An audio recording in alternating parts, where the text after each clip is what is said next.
चालाक लोमड़ी की कहानी। सालों पहले एक जंगल में गधा, लोमड़ी और शेर के बीच अच्छी दोस्ती हो गई। तीनों ने एक दिन बैठकर साथ में शिकार करने के बारे में सोचा। कुछ ही देर बाद सबने मिलकर तय किया कि शिकार करने के बाद उस पर तीनों का बराबर हक होगा।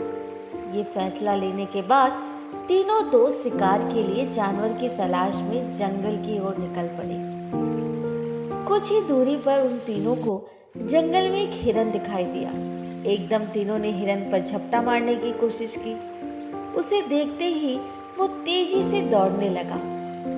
दौड़ते दौड़ते थककर हिरन कुछ देर के लिए रुक गया। तभी मौका देखकर शेर ने हिरन का शिकार कर दिया। गधा, लोमड़ी और शेर तीनों काफी खुश हो गए। मारे हुए हिरन के हिस्से करने के लिए शेर ने अपने दोस्त गधे से कहा। जैसा पहले तय हुआ था उसी हिसाब से गधे ने शिकार को 3 बराबर हिस्से में बांट दिया। ये देखकर शेर को बिल्कुल अच्छा नहीं लगा। वह गुस्से से जोर जोर से दहाड़े मारने लगा। दहाड़ते दहाड़ते शेर ने गधे पर हमला करके उसे अपने दांतों और पंजों की मदद से 2 हिस्से में बांट दिया। लोमड़ी ये सब होते हुए देख रही थी। तभी शेर ने एकदम से लोमड़ी से कहा, चलो दोस्त, अब तुम इस शिकार का अपना हिस्सा ले लो। लोमड़ी चालाक और समझदार दोनों ही थी। उसने बड़ी ही अक्लमंदी के साथ हिरन के शिकार का 3/4 हिस्सा शेर को दे दिया और खुद के लिए 1/4 हिस्सा ही बचाया। इस तरह हुए शिकार के हिस्से से शेर काफी खुश हो गया।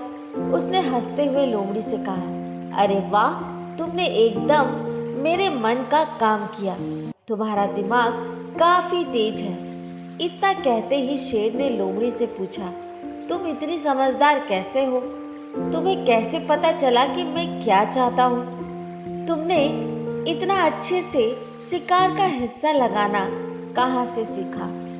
शेर के सवालों का जवाब देते हुए लोमड़ी बोली, आप जंगल के राजा हैं और आपको कैसे हिस्सा लगाना है ये समझना मुश्किल नहीं है। साथ ही मैंने उस गधे की हालत भी देख ली थी। उसके साथ जो कुछ भी हुआ उससे सीख लेते हुए मैंने ऐसी समझदारी दिखाई।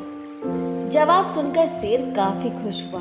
उसने कहा, तुम सच में बुद्धिमान हो। हम सभी को अपनी नहीं बल्कि दूसरों की गलतियों से भी नई बातों को सीखना चाहिए। इससे हम वही गलती करने से और उसके नकारात्मक परिणामों से बच सकते हैं। तो दोस्तों, आज की ये कहानी कैसी लगी कमेंट बॉक्स में ज़रूर बताएं। और हाँ, मेरे चैनल को लाइक, शेयर, सब्सक्राइब करना ना भूलें।